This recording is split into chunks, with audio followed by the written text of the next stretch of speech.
નમસ્કાર. સ્વાગત છે આપનો આરબી ન્યૂઝના કાર્યક્રમ કવિતાના સફરનામામાં. હું અશ્વિન રાઠોડ, સ્વયંભૂ. આજની મારી રચનાનું શીર્ષક છે ફાગણનો રંગ, જે આપની સમક્ષ રજૂ કરું છું.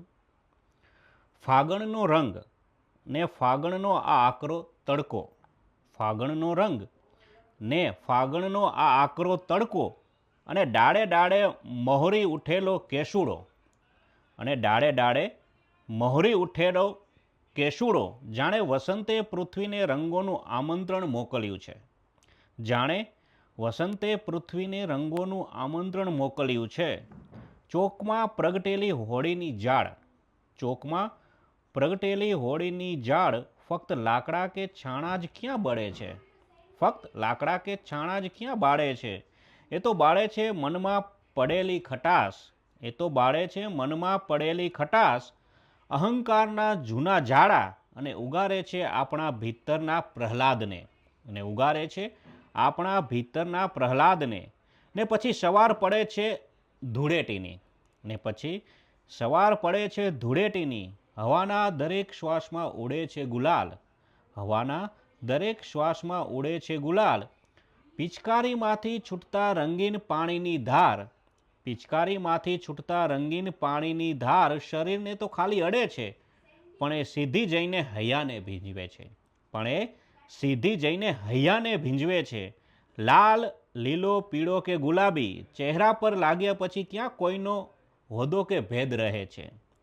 રંગની વાત છે કે લાલ, લીલો, પીળો કે ગુલાબી, ચહેરા પર લાગ્યા પછી ક્યાં કોઈનો હોદ્દો કે ભેદ રહે છે. બધા જ રંગો એકબીજામાં ભળીને અંતે તો બસ એક જ રંગ બનાવે છે, કે બધા જ તો રંગો એકબીજામાં ભળીને અંતે તો બસ એક જ રંગ બનાવે છે. સ્નેહનો અને માણસાઈનો કયો રંગ?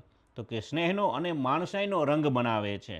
આવો આજે કોરા ન રહીએ, કે આવો આજે કોરા ન રહીએ.